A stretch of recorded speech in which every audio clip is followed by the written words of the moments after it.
Élevons notre esprit pour t'adorer, Seigneur, Dieu créateur.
Kozonga putu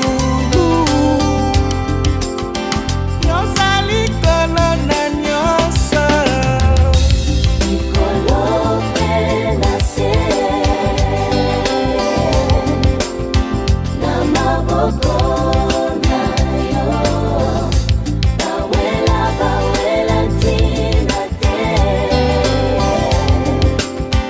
yozali kolo na nyonso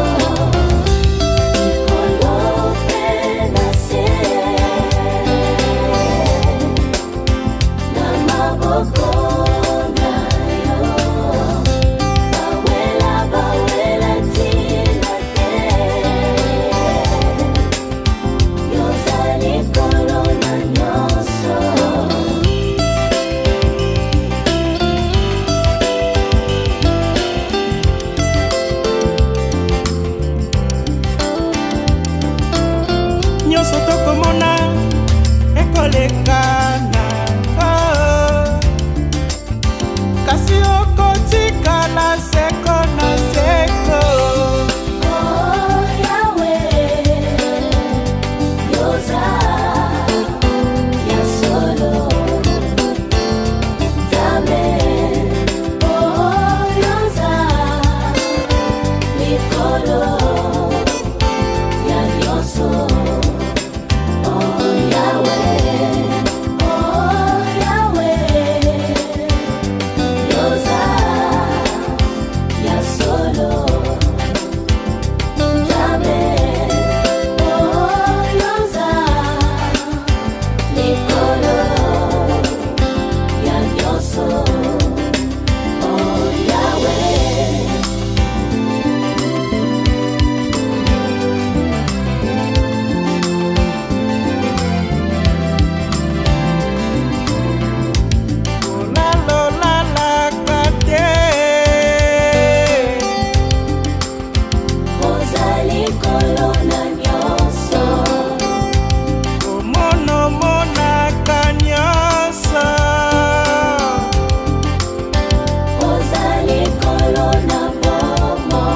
Napema opesi ngai ya ofele kolo na nga merci ozali kolo na nyonso.